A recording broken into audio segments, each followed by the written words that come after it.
Coastal areas, but across parts of northern England, central and southern parts of England and Wales too, we are going to see more cloud and outbreaks of rain, this turning quite persistent and possibly quite heavy at times too, with the potential for some rainfall warnings, so do keep an eye on our website for those. This will slowly clear its way towards the southeast overnight through into Thursday, and we'll see plenty of clear weather to the north of this. Once again, though, still plenty of those blustery showers moving through around coastal areas, and it is going to be a cold night ahead. Unlikely to see a widespread frost as a result of the blustery weather, but a chance we could see some spots in sheltered areas. And then as we head through into tomorrow, there should be plenty of dry and clear weather around once that rain clears the far southeast. Still can't rule out those showers, though, moving through around western areas. And temperatures still feeling a lot colder for many of us as we head into the afternoon with those blustery winds. So saying goodbye to that milder weather, and particularly in exposed spots, it is going to be feeling chilly. That's it from me. Bye-bye for now. Expect a warm front, moving from the kitchen right through to the rest of the house. Boxed Boilers, sponsors of weather on GB News. You could be joining the Great British Giveaway list of winners with your chance to grab a fantastic £50,000 in tax-free cash. My name is Cliff. And my name is Julie, and we won 25,000. I'd say don't hesitate, do it. If you're not in it, you've got no chance of winning it. For another chance to win, text cash to 63232. One entry costs £2 plus one standard network rate message, or text bonus to 63232. 5 entries cost £5 plus one standard network rate message. Go to gbnews.com/win. Entries start from just £2. You can call 0903 681 3232. Calls cost £2 plus your network access charge, or post your name and number to GB10 PO Box 8690 Derby DE1 9TT. UK only. Entrance must be 18 or over. Lines close at 6 p.m. on the 31st of January. Please check the closing time if listening or watching on demand. Good luck. Sunday with Michael Portillo from 11, only on GB News. On the 8th of October at Battersea Arts Centre, a new orchestra launched its inaugural season. The orchestra, which is named Chromatica, is formed of some of the best young musicians in Britain. They're due to perform in traditional venues and in community spaces. The aim is to bring their youth and dynamism to a wide repertoire of music. Predominantly, they'll work with emerging conductors who will have the chance to shape the orchestra and its repertoire.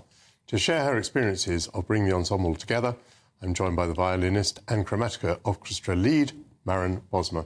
To what extent is this novel? To what extent is this new ground? Well, new ground, it is new ground in a sense that this is a completely new orchestra. Obviously, in the current sort of cultural climate, it's not really easy to set up a new orchestra. And so in that sense, it's a novelty for us to kind of try and carve out our space in the current climate of musical orchestras and musicians in Britain. Yes, I mean, it's quite odd in a way to think of a new orchestra, because the ones that we have tend to be struggling, and numbers indeed have been reduced. I used to be associated with an orchestra which unfortunately went under. You've got some private backing for this. Yeah. Why do you think the private backers have been willing to give you support? What is it that they see as your unique selling proposition? Well, Chromatica Orchestra essentially is an early career orchestra. So we're formed of all sort of top musicians who've graduated in, say, the last sort of 5 to 10 years. Because everyone is of that generation, there is a sort of enthusiasm and dynamism that we bring to the stage, I think is quite unique. The orchestra's mission, it's really focused on creating opportunities for young emerging musicians. GB News, the People's Channel.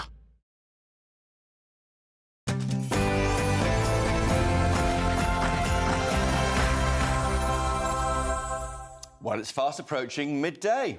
This is GB News, Britain's news channel. PMQs Live, final one of the year, starts right now.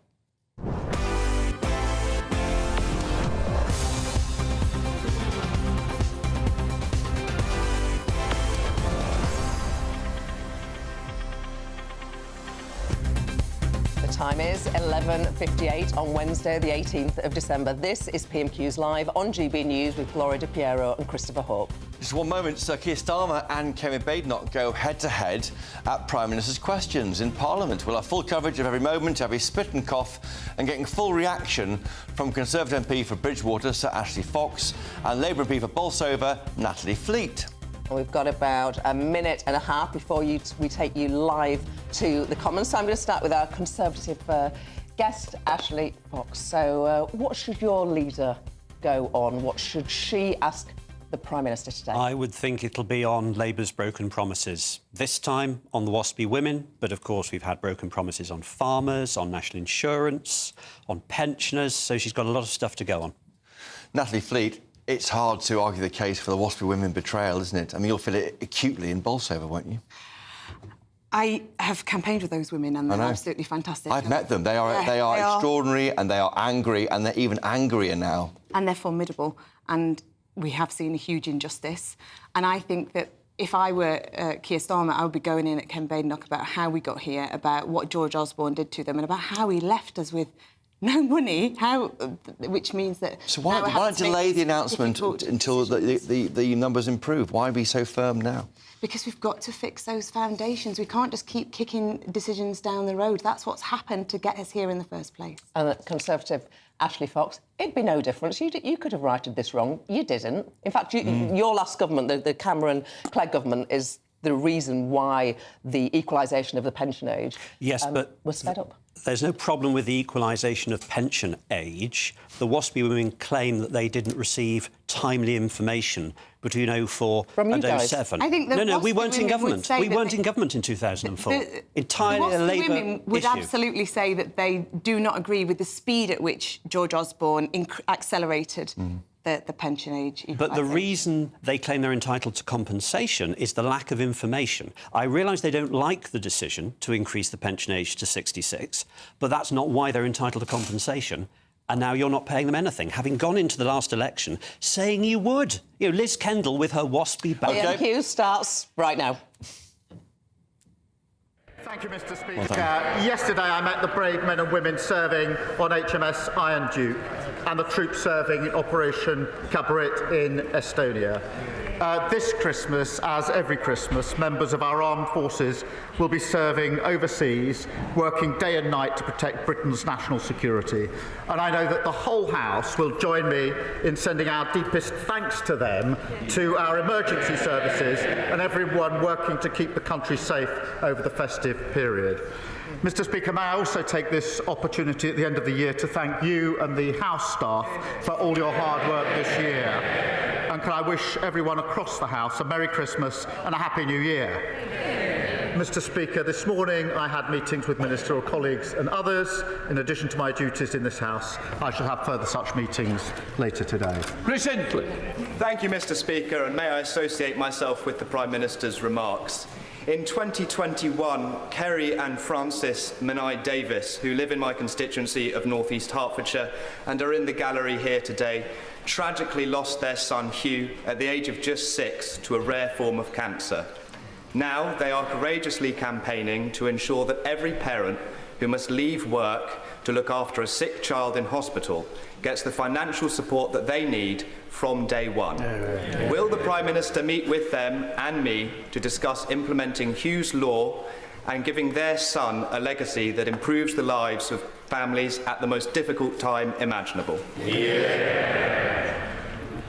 Mr. Speaker, can I pay tribute to Kerry and Francis? It is a heartbreaking case and commend them for their campaign on behalf of other families. I know the Minister for Social Security and Disability met the family yesterday, but no parent should endure losing their child to cancer, particularly at such a young age.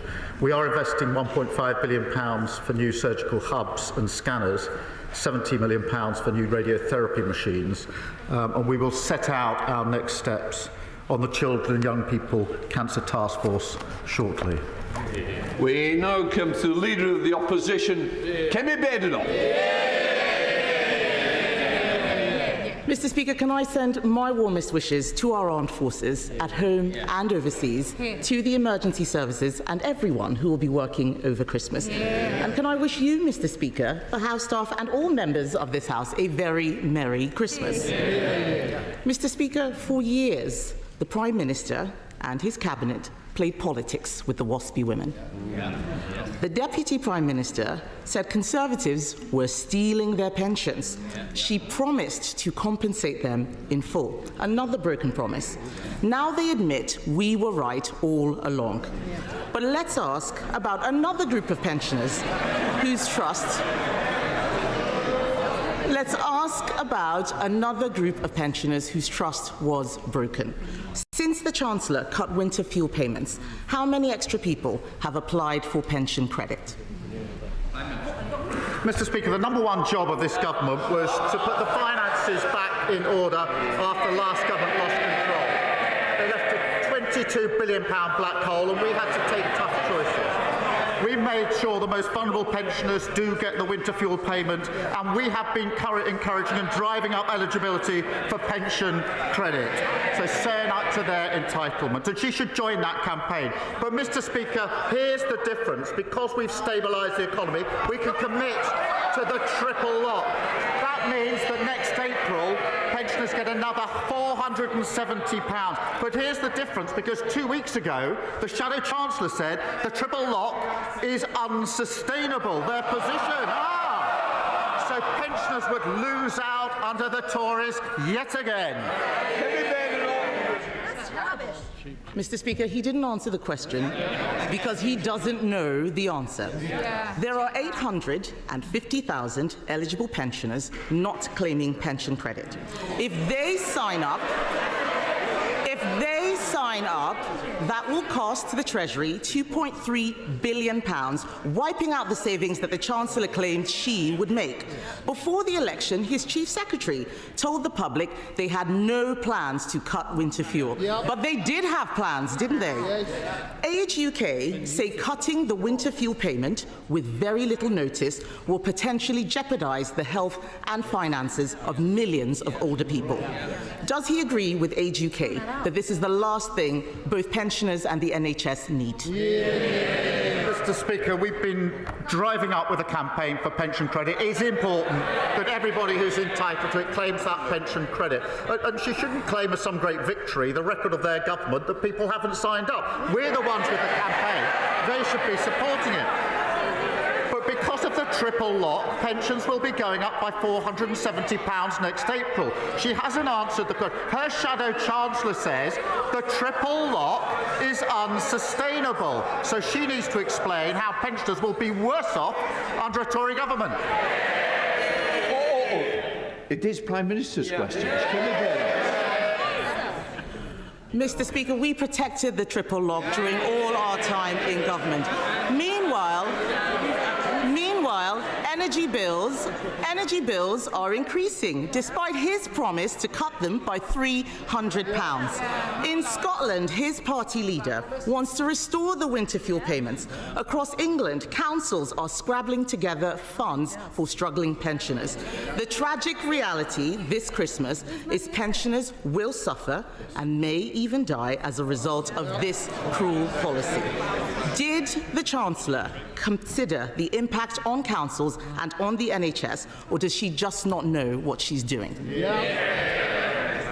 The Household Support Fund was set out in the budget. She knows that. We're pushing up pension credit. But she now says they are committed to the triple lock. Her Shadow Chancellor says they're not, that it's unsustainable. Maybe over a sandwich or a steak they could sort it out and come back and tell us what their policy actually is. Mr. Speaker, the Prime Minister needs to misrepresent me to make his point. I don't need to misrepresent him to make my point. Yes.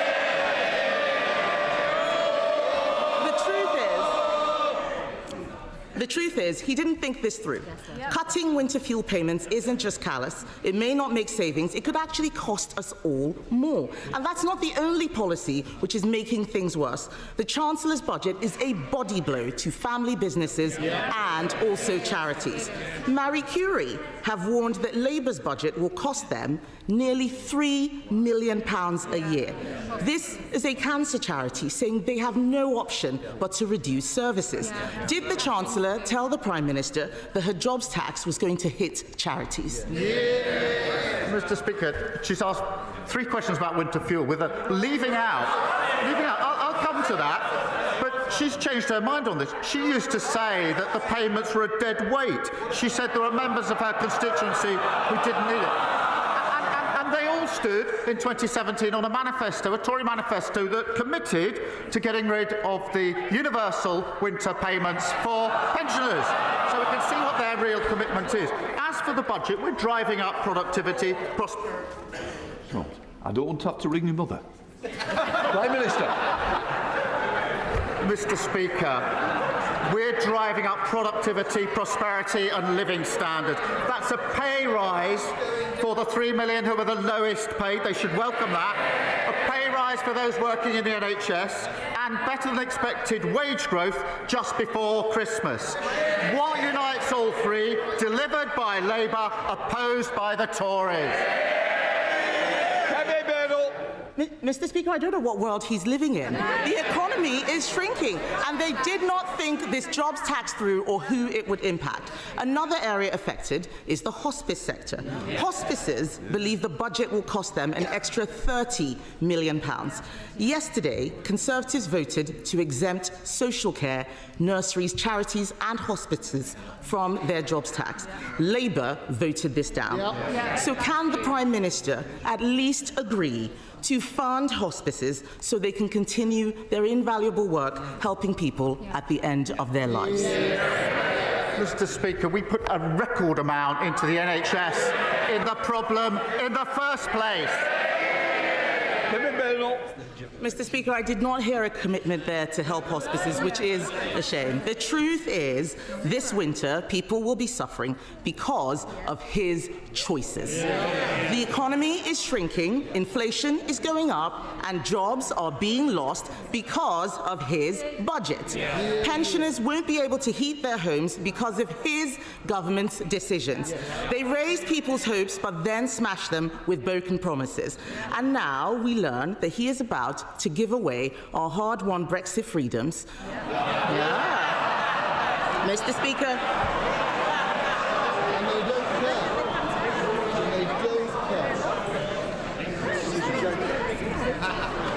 All right. Mr. Speaker, now we learn he is about to give away our hard-won Brexit freedoms.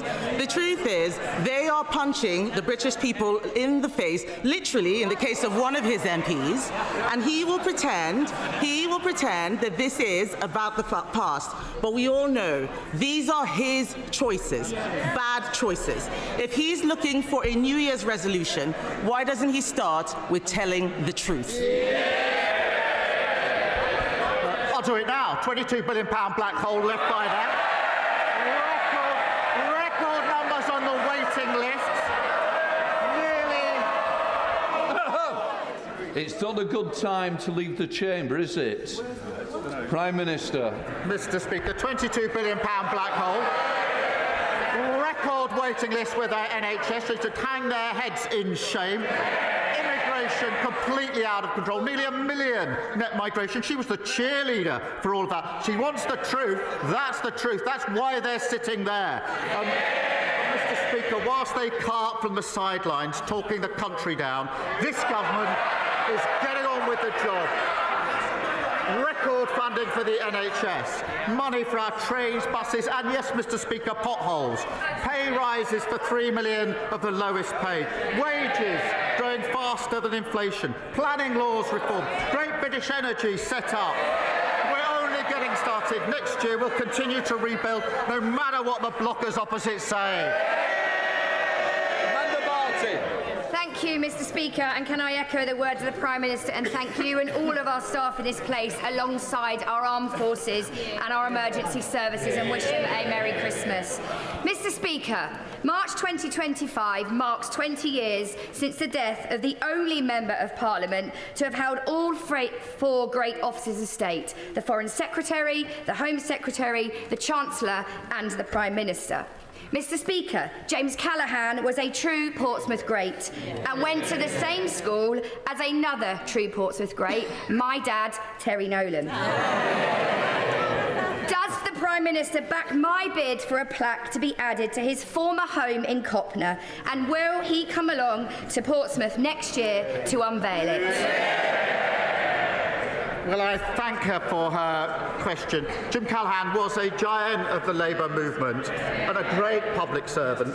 Mr. Speaker, he left school at 17, served in our Royal Navy before becoming the Home Secretary, Foreign Secretary, Chancellor and, of course, finally Prime Minister. And as a proud son of Portsmouth, I'm sure he'd be honoured to be remembered in such a way. Happy Christmas. I'm going to just say to Mr. Mayhew, I keep hearing, I heard you the other week over here, I'm hearing again that it's not a good time to push a luck today.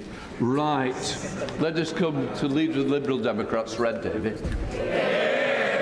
Thank you, Mr. Speaker. Can I join the Prime Minister in his praise and best wishes for our armed forces and our emergency services? And can I join others in wishing you happy Christmas, Mr. Speaker, and all the staff of the Commons and indeed everyone across this House? I'm coming to sing in a minute. Mr. Speaker, I've had the great joy of spending time recently with some amazing young people from the Bath Philharmonia Young Carers Choir. They're a brilliant example of the power of music to make a difference in young people's lives. One member of the choir, Caitlin, has even developed a special new project to spread the joy of music to young people in our schools and communities. So will the Prime Minister meet Caitlin to hear more about her exciting project and work with us and others to support music in our schools and communities? Well, Mr. Speaker, I welcome his comments, and as he will know, today we're introducing the landmark Children's Wellbeing Bill to enable all children to succeed, including young carers. That increased the pupil funding premium to over £2.9 billion, which can be used to support pupils with identified needs, and that of course includes carers. And now young carers are on the school census, as he knows, that's since 2023. They have greater visibility and schools will be better able to identify and support them. Mr. Speaker, he talks of singing. There was carols outside our front door on Monday, and my family was surprised to see the Honourable Gentleman, Right Honourable Gentleman, shamelessly plugging his song. We have strict rules about antisocial behaviour, but in the spirit of the season, I simply say Happy Christmas. Sir Red David. Well, happy Christmas, Prime Minister. Can I thank him for allowing the Young Carers Choir to sing outside number 10. I hope he and the staff enjoyed it. Our song is called Love Is Enough, but the hard truth is, for many young carers and young adult carers, actually love is not enough. These amazing young people need real action to help them with the challenges they face. So in addition to the measures that the Prime Minister just talked about, will he support the Carers Trust's Young Carers Covenant to make sure across government, across local authorities, we are supporting these young people with all the support they deserve? We should support these young people, and we continue to work across the sector to ensure all schools identify, support and record data on young carers. And of course, Mr. Speaker, we boosted the carers allowance in the budget, but I agree with him in relation to these young carers.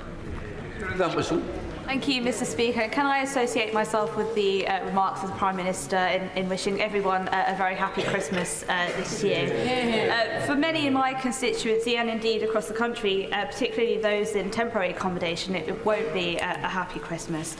On the Tories' watch, temporary homelessness more than doubled. So what is the government doing to support families and children living in temporary accommodation, particularly this season?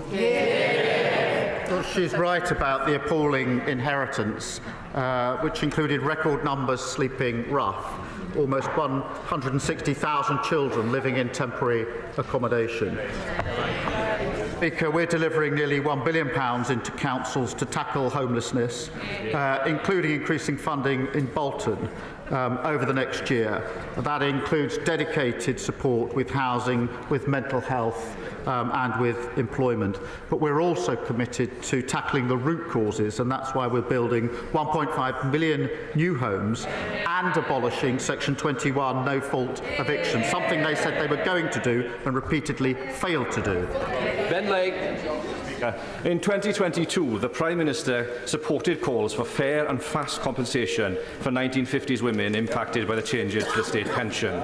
And yet, just yesterday, his government rejected those same calls out of hand.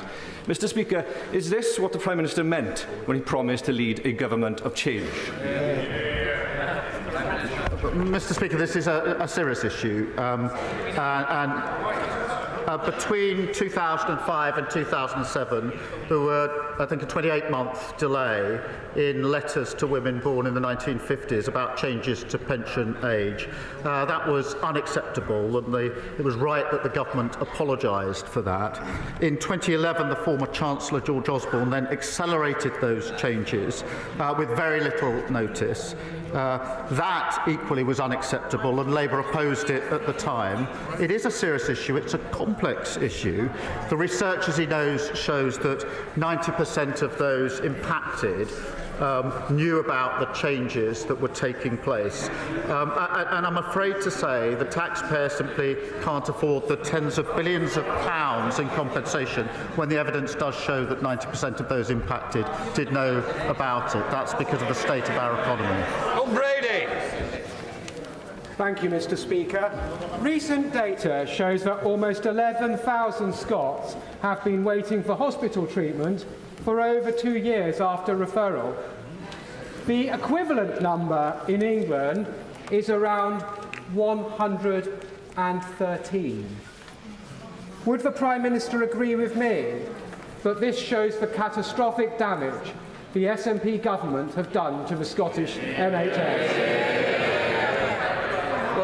He's right when he says the SNP is letting down patients in Scotland. As the Scottish Auditor General says, greater leadership is needed in the Scottish NHS. Waiting list targets are being missed. Spending on agency staff is skyrocketing. And delays to patient discharge are hitting record levels. They seem to be proud of that appalling record. We've provided the money, they've got the powers, they've run out of excuses. Blake Stevenson. Thank you, Mr. Speaker. Since the summer, thousands of commuters using Harlington and Flitwick stations have had to put up with nearly 8% of trains being cancelled in the evening peak, and nearly a third of trains that do arrive are more than 5 minutes late. Is it a mere coincidence, Mr. Speaker, that such poor performance follows this government's decision to pay off their union backers with no strings attached? The trains and all travel was in an appalling state under the last government. We're clearing that up and fixing it, and he should be welcoming that. Ian Byrne. Thank you, Mr. Speaker. The Parliamentary Ombudsman concluded that an injustice was done to 1950s born women. It ruled that they are owed compensation, and that Parliament intervened to deliver justice. In my constituency of Liverpool, West Derby, I have more than 5,000 women affected. And alongside a great many members in this House, I believe these women are owed compensation for the injustice done to them at the hands of the state. So will the Prime Minister give members the opportunity to vote on whether they believe WASPI women are owed compensation? Well, Mr. Speaker, I've just set out the factual background and the percentage that knew about the change. And the simple fact of the matter is, in the current economic circumstances, the taxpayer can't bear the burden of tens of billions of pounds in compensation. Well, they're chuntering away. In 14 years, they accelerated the changes and not once spoke about compensation. Rebecca Smith. Thank Thank you, Mr. Speaker. My constituents, Caroline and Savannah, are just two of thousands across Devon, Cornwall and beyond who are living with postural tachycardia syndrome and have been unable to access adequate treatment since the retirement of the only consultant available to work with them in July. What action can the Prime Minister take to help me secure the treatment that my constituents need, and will he agree to meet with me and them to discuss the treatment of POTS in more detail? Well, I thank her for raising this important issue on behalf of her constituents. It does underline the critical importance of the NHS workforce plan that we will deliver next summer to ensure that the export workforce is in place to get the NHS back on its feet. I am proud that we're investing an additional £22.6 billion to fix our NHS, and I will, of course, make sure she gets a meeting with the relevant minister to deal with the issues of concern to her constituents. Jodie Gosling. Thank you, Mr. Speaker, and a very Merry Christmas. May I associate myself with the comments of the Prime Minister and my gratitude to all of those that serve our communities over Christmas. I'd like to give special credit to foster carers in Nuneaton and across the UK for the incredibly important role that they play. We know that their care transforms lives, but the foster carers in Nuneaton tell me that there simply isn't the support that there used to be, and over 17% of children are waiting over 4 years for care. Recently, I was made aware of one child who had had 9 home placements before the end of Key Stage 1. Can the Prime Minister ensure that there will be a robust system to provide consistent and swift care when needed? Well, I'm grateful to her for raising this issue because, Mr. Speaker, every single child deserves the best start in life, and there are far too many shocking cases of children being let down. The Children's Wellbeing and Schools Bill is being introduced today, and that does put children's interests at the heart of government policy, and I hope it will be supported across the House. Thank you, Mr. Speaker.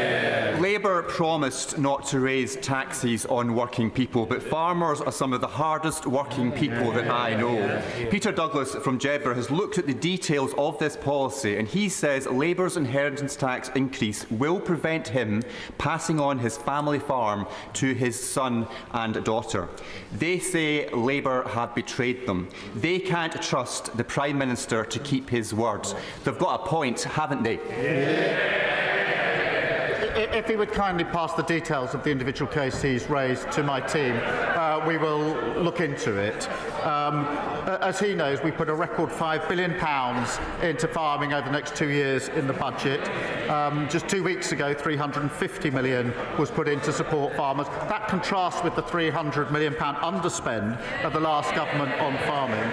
And in a typical case, the threshold is £3 million, which means that the vast majority of farmers will be unaffected. But I'll look into the individual case that he's raised with me.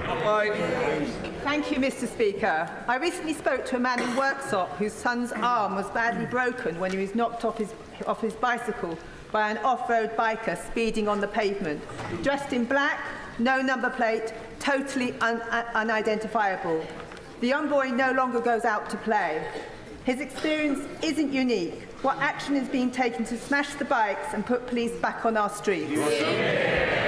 Well, I'm glad she's raised this because off-road bikes were a complete nuisance under the last government, got completely out of control. We're introducing new respect orders to crack down on off-road bikes, strengthening police powers in relation to dealing with this big problem that got out of control under the last government. We will also deliver 13,000 more neighbourhood police to ensure that we keep control of our streets, something that was lost under the last government. Thank you, Mr. Speaker. Last week, the Royal Borough of Windsor and Maidenhead announced plans to hike council tax by an unprecedented 25%. This would require the government's permission. Does he agree with me that this outrageous request should be rejected, that the borough might be a candidate for accelerated local government reorganisation, and my constituents should not be footing the bill for the persistent weak financial control and political failure locally? Well, thank him for raising this issue on behalf of his constituents. We are, as he knows, committed to fixing the foundations of local government and keeping taxes as low as possible for working people. The budget announced real terms increase for local government with over £4 billion of added funding. And so we will put that support in place, and he's right to raise this issue. Speaker Priestley. Thank you, Mr. Speaker. We have in our NHS many brilliant emigre and refugee surgeons from the greatly troubled Middle East. And I've been privileged to work alongside some of them, Iran, Iraq, and now, as we think, especially of Syria. What practical measures can the UK take to help ensure that Syria now has the best chance of becoming an open society and the second functional democracy in the region? Well, I thank him for drawing attention to the people of Syria and to the health workers of all backgrounds who do vital work in our NHS. The fall of Assad's brutal regime is to be welcomed and should be welcomed, but we must be cautious about what comes next. We've provided £50 million of extra support to vulnerable Syrians, and I've spoken to G7 leaders to work towards a Syrian government that respects international law, universal human rights, and protects all citizens across all sectors. Thank you, Mr. Speaker. Dave Dugan. Mr. Speaker, before the election, this Prime Minister said he would lower energy bills by £300. Since he took office, they've gone up by £149. He said he would protect the winter fuel payment, but now he's in power, he stripped it off our pensioners. And he said he lined up for many photos with waspy women, saying he'd have their backs, and he's just betrayed them in the most scandalous way possible. This is now the defining characteristic of this one-trick phony Prime Minister who says one thing and does another. In Scotland, the SNP are 16 points ahead in the polls. Does he understand? Does he understand why the people of these islands, especially those of us in Scotland, treat him with such contempt? They used to ask those questions. They used to ask those questions from this sort of area with very many MPs not so long ago. That all changed in July, and he's now carping from right up there. We can hardly hear him. Debbie Abrahams. Thank you so much, Mr. Speaker. I'm sorry I couldn't hear you over the hubbub. First of all, can I wish you a very Merry Christmas, and all colleagues across the House a very Merry Christmas, and especially the House staff. And also, I associate myself with the remarks thanking emergency services and our armed forces for their service. Mr. Speaker, Christmas is a time for peace and goodwill. Given there are more conflicts now than at any time since World War II, and that all wars end with a peace, what is the Prime Minister's resolution to work with others for a more peaceful world in 2025? Well, Mr. Speaker, can I thank her for her question? And I'm sure colleagues across the House support the values of the Parliamentarians for Peace, which I know she is involved with, and their work to support human rights across the globe. And that is the sentiment, I think, that we take into this festive period. Thank you. Richard Ford. Thank you, Mr. Speaker. And it was good to hear that the Prime Minister visited British soldiers in Estonia yesterday before they have to spend Christmas away from their families. We would all like to see a lasting peace emerge for Ukraine in the new year. But Putin may take any deal brokered by Trump as a break in which to re-equip and rearm. What will his government do to deter Russia from restarting its imperial war of aggression following any peace deal?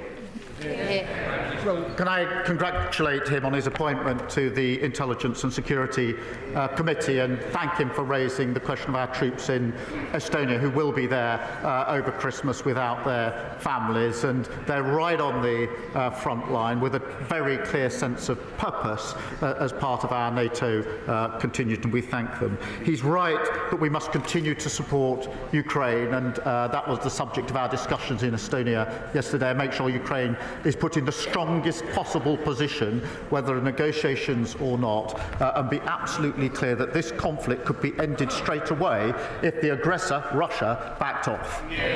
Mother of the House, Diane Abbott. The waspy women fought one of the most sustained and passionate campaigns for justice that I can remember, year in, year out.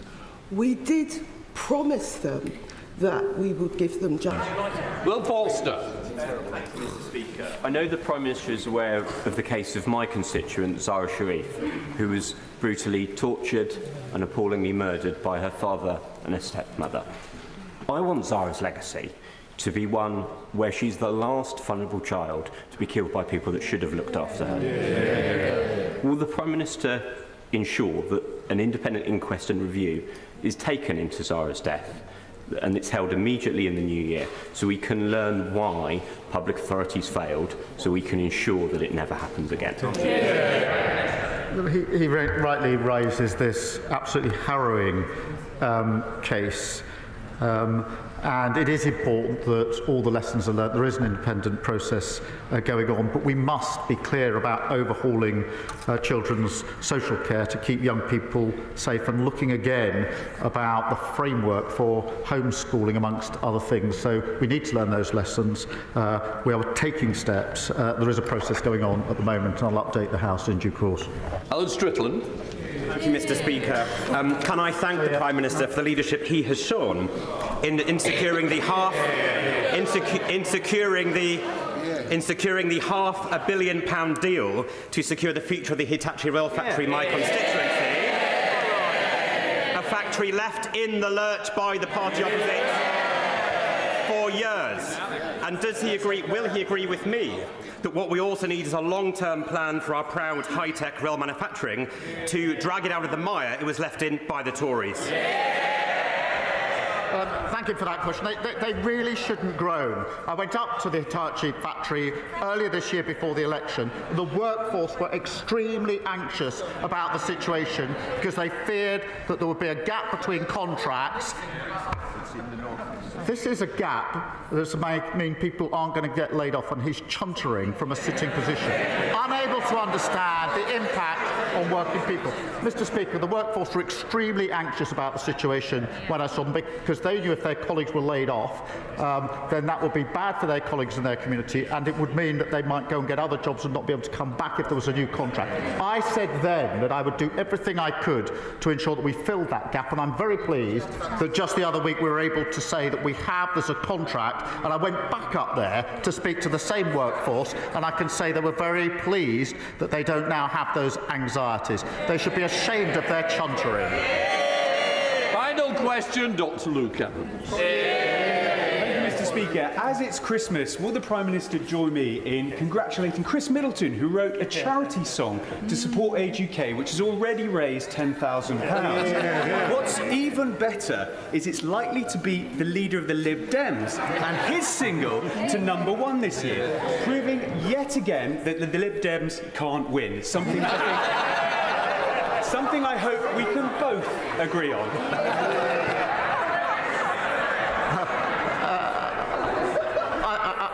I'm not going to adjudicate between the contending singles for the top of the charts, but I will end, Mr. Speaker, this is the last question, I think, by just repeating a happy Christmas and a peaceful New Year to everyone across the House.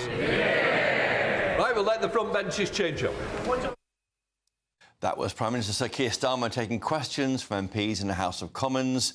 We're still joined here in the studio by the Conservative MP for Bridgwater, Sir Ashley Fox, and Labour MP for Bolsover, Natalie Fleet. You have usual been sending in some great questions to us here, gbnews.com/yoursafe for our panel, because remember, that's the difference between this programme. It's all about your questions. That's right. First question is here from Adrian, and do tell us where you're from when you do get in touch again, Adrian.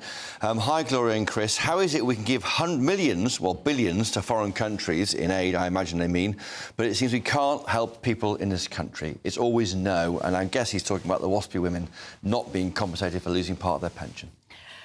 I didn't come into politics for everything to be a no.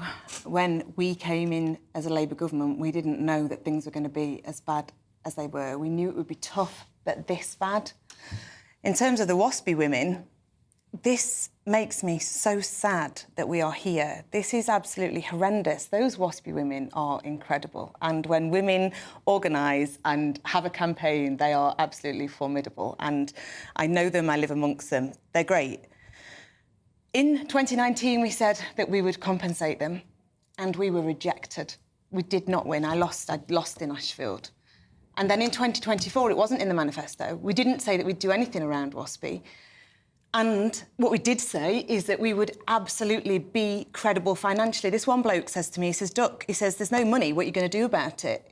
And I said, we're going to have to be ruthless, but spend the money that is there, making difficult decisions that mean that we make them in line with Labour values. If we paid £10 billion, where would that come from? Would that mean that we could spend £10 billion less on the NHS?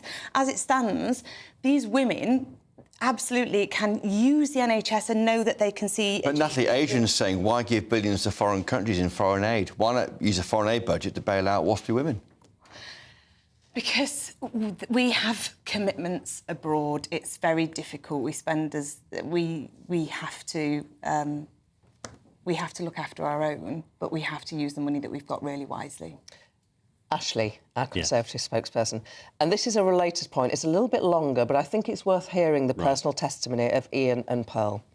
I'm 66. I'm in receipt of the pension I earned after 43 years of hard work. My wife and I are both disabled, but we cannot claim pension credit as my wife is of working age, although she is severely disabled. How on earth can the government justify cutting my hard-earned benefit whilst handing out billions to other countries? Exorbitant pay rises for train drivers who are now about to strike again with all the financial costs of our Prime Minister's jet setting. That money couldn't have been used to pay the pensioners their £300 winter fuel allowance. Now, you would...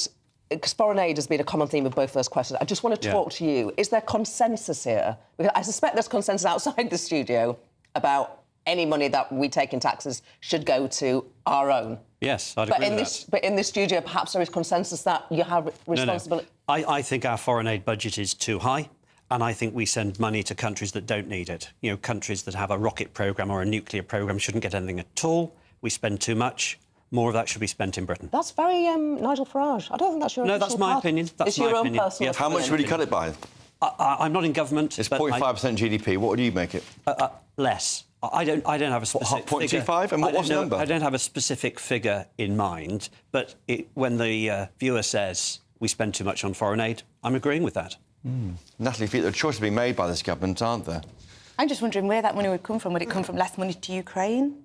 You know, where... I don't think Ukraine is funded through the foreign aid budget. I think that comes through the defence budget, and I entirely support the money, the arms that we give to Ukraine to support them in that fight against Putin. Absolutely essential. A common theme in the responses today, Gloria, has been the winter fuel allowance. Absolutely. Still annoying, frustrating viewers and listeners, even though the choice was made back in July. And actually, you raised your eyebrows when Kemi Badenoch went on it. I think she was absolutely right to do so. Yeah. I think it's such a sore She out there. ignored It's the WASPy biggest women. sore. She ignored rising inflation after the budget. She went after this issue of pensioners. Perhaps that's right. Well, looking at the viewers here, perhaps she's right.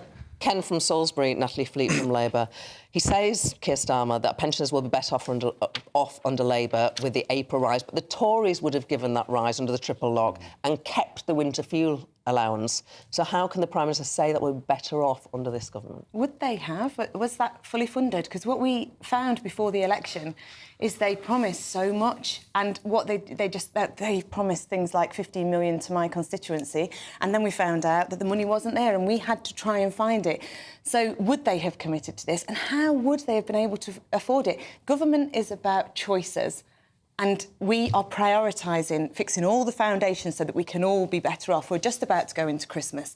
Families are struggling that never have before after 14 years of Tory government. We've got homeless families in temporary accommodation. We've got families where two parents work, yet they're really worried or they're getting into debt about Christmas. It's absolutely heartbreaking where we are. And the fact that we've made difficult decisions at the start means that we can do things like pay for breakfast clubs so that kids are fed before they go into school, but parents can work and earn more. Fixing the foundations is not just a slogan. This is something that people are going to see delivered in their areas. By the end of this term, they're going to think, yeah, Labour did some really difficult stuff that I wish they didn't do at the time, but I actually see why they did, because we're all better off. That's 4 years away, that moment of that choice, of course, the electorate. And some things we're already feeling already, like the NHS waiting list. You know, 18 weeks, finally, that you're going to be able to go from diagnosis to treatment. This is massive. People have been waiting too long. People aren't in work, or people are suffering in pain because of those waiting lists. The change will happen quickly. Yeah. OK. And then they'll judge us at the end of that. Well, look, I agree with Natalie that this is about choices, and Labour have made the choice. And would you have kept the winter fuel allowance? Of course we would. That was in our manifesto. And I think Kemi was spoilt for choice in the number of broken promises that there are to choose from. So she had 3 questions on the cut in the winter fuel allowance. Good choice. And then the rise in the national insurance contributions, causing problems to charities, to hospices, to small businesses. So 3 questions on both of those, good choice. But you haven't committed to reversing the national insurance contribution rise, which Rachel Reeves, the Chancellor, It's going to be 4.5 years before we get back into power. Heaven knows what ruinous state the economy will be in. Not as bad as you left it for us. Oh, what nonsense. You know, in 2010, 11% deficit. The reason you have no 2024, Tory MPs it on was your side is 4%. because people... You can give statistics all you like. People feel the state of the economy, and that's what they judge us on. You inherited the fastest-growing economy in the G7, and now, no because of toys, your budget, they cost the more economy this is year shrinking. than they did last. It doesn't matter what these quangos say and what statistics you can quote at me. Parents feel it. They can buy less. The pensioners can buy less with their pension. Parents can buy less with their salary. That is what people feel. And you've made choices. You've made choices to break promises on the winter fuel, on national insurance, and on the WASPy women. And just coming back to that... it wasn't in our manifesto. Before the election, the Deputy Prime Minister said, quote, they stole their pension, we'll right that injustice. The Prime Minister said he'd right the historic injustice. The so the reason fury Kemi of the didn't talk WASPy women about is it because very it's a long today broken because Labour she wouldn't promise. have done anything differently. As you said earlier, it's We're not in government, and you're the ones that have broken that promise. It's hard to be in government and take tough decisions. We are making them now so that things can and will get better. Liz Kendall was holding a WASPy plaque, and then she comes out and makes that decision. So people voted Labour on that promise. Well, it wasn't in the manifesto, but there were pledges. But it wasn't in the manifesto. Just on the issue of national insurance for employers, that wasn't, well, was that in the manifesto or not? The idea was not to increase NICs for at all, but then that was defined as only for employees in the budget. Now, in that exchange with Kemi Badenoch, Keir Starmer said there, he was asked, will you help out hospices facing a big increase in their tax for employing people? Sir Keir said there, we'll set out funding arrangements for hospices in the new year. Why not give them that comfort this Christmas? Because we have to be really careful about what we do and don't commit to. We've had a government that has committed to things that they then couldn't afford, and look what we ended up with. We thought we'd hear more, though, from Wes Streeting before Christmas. In terms of national insurance contributions for employers, I think it's really disingenuous for anybody from the Conservative Party to say what they would do, that they wouldn't do this. They haven't. Kemi's been very quiet on it. And actually, it's not going to affect small businesses. You've got to employ over 5 people on minimum wage for it to affect you at all. So lots of our local businesses won't be affected. 3/4 of this Care is a people-heavy business. Yeah, you know and that. we haven't said no. We're looking at what will happen, and it will be announced. But 3/4 of this money will be paid by companies with over 250 employees. OK. Conservatives, Ashley Fox. I'm going to bring Chloe in. Love to know where you're from, Chloe, but thank you for your question. I'm going to amend it slightly because this is more geared to the government spokesperson. Chloe wants to know when we're going to start seeing the NHS waiting list coming down. I put it to you, my goodness, you left the NHS in a mess, didn't you? Big problems, hangover from COVID, but just look, the NHS in England, which we had responsibility for, significantly better than in Scotland or Wales, run by Labour and the SNP. So don't just say this is a Conservative problem. Huge problems, huge hangover from COVID. We're still catching up. We had a lot of industrial action.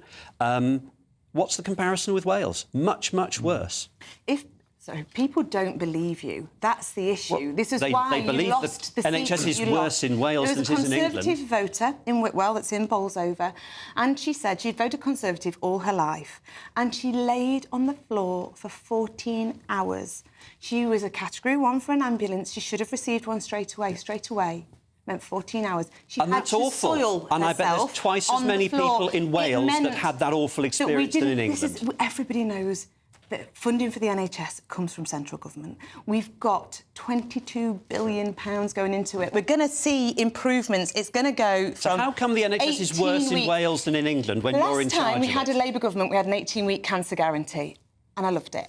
And then we had 14 years of Conservatives that can afford... Conservative MPs that can afford... You seem to have forgotten the pandemic. Because the NHS was already on its knees. I feel like the representatives that the Prime Ministers that we've had could afford private healthcare and didn't rely on the NHS in the same way that this Labour government and this Labour cabinet does. We protected the NHS through People believe years that you of austerity. protected the NHS, Yes. that more of your colleagues would still be... Chloe, Every year they got more money. I'm going to remind Natalie the question from Chloe. When will the waiting list come down? When will it happen? So this is the reports happened, the Darcy report, and Wes is absolutely on it. I don't have the date, but I am looking forward to seeing it. OK. There's a question here, the question here from Kathleen. Kathleen, she says, why is it OK for Labour to send staff to the US to interfere with US politics? It is a bigger question, she says here, clearly saying, should Elon Musk be allowed to donate to Reform UK? So I think that we need to clean up politics, and that's why it was in our manifesto that we will look at donations, how they get in. And foreign interference. Yes. But should you cap in donations? And that's really important. It was in our manifesto, so yes, we're going to... Does that include unions or not? Oh. So I think in our manifesto it said something like £100,000. So we're looking at Elon Musk sending a lot more than that. What people in Shirebrook want to think about is whether they feel better off at the end of the term, whether we've made the promises. We can talk about statistics all day long. They want to know whether they feel better off, whether they can access a GP, whether their kids can go to a dentist. So whether Elon Musk comes and spends loads of money on social media ads, I think that people in my area are brighter than that, and they will absolutely see straight through it. Ashley Fox from the Conservatives. I think the bigger point is, I think it almost doesn't matter whether he gives the money or not. Nigel Farage and Reform are going quite a long way just by saying the other two parties, they don't get you, they don't understand you, they're not with you. Just back us, because we're not those two. It's worrying, isn't it, for you guys? Nigel Farage is a good communicator, but I'm not sure many people would want him running the country. Well, the polls say otherwise, don't they? Well, that's your worry. We lost a lot of support because we made a series of mistakes in the last 14 years, and Kemi is owning up to that. So we've now got 4 years to set out a vision for the next election, and voters will then have a choice. There's plenty of time for us to set out that vision and say how we will make things better than under the Labour Party.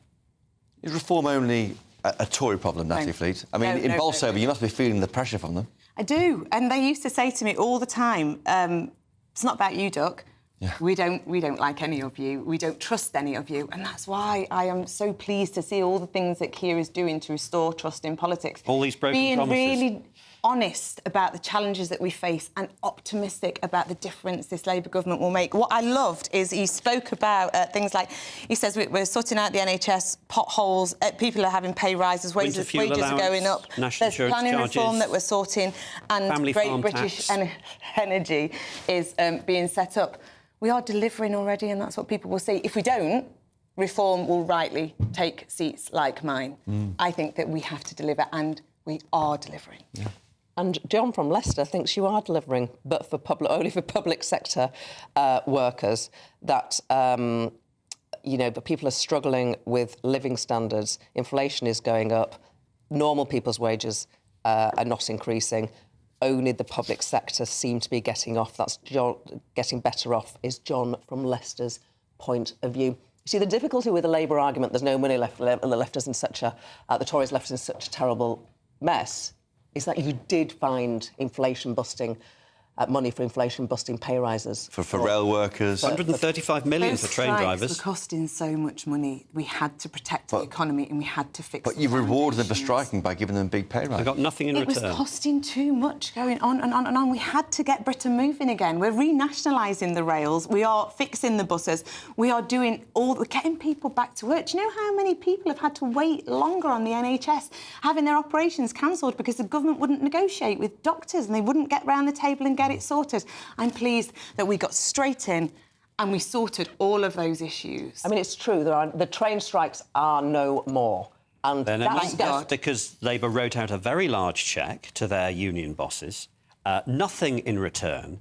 And you'd have heard my colleague Blake Stevenson ask a question on train services, noting that train services have got worse in his constituency since this huge pay rise was given to drivers with no productivity rises required. No strings attached. Huge amounts of money, 135 million for train drivers. I'm glad he knows about train services in his constituency, because mine were cut by your government. But this is not that they're not on time. People have seen over 14 years they can't get to work. Things are getting worse since you paid them that money. 80% of people and services are getting cancelled at Christmas because they've got so much money from this pay award, they don't need to do the overtime. On that note, happy Christmas to you both. Thank you for joining us tonight on our show. We hope you both come back. Thank you. Apart from the Conservatives and Natalie Fleet from Labour. And coming up is Good Afternoon Britain with Tom and Emily. What's on your show?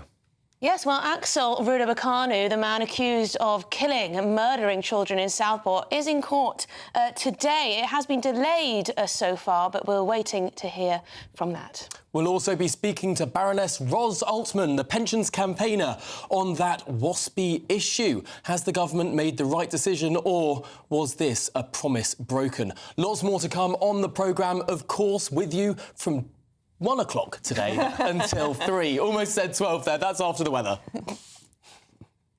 Great to we'll be watching. We'll definitely be watching that as ever. That's all from us for this year, in fact, isn't it? But we want to wish you a Merry Christmas. Happy Christmas. That was the last PMQs. We will be back on the 8th of January with more PMQs.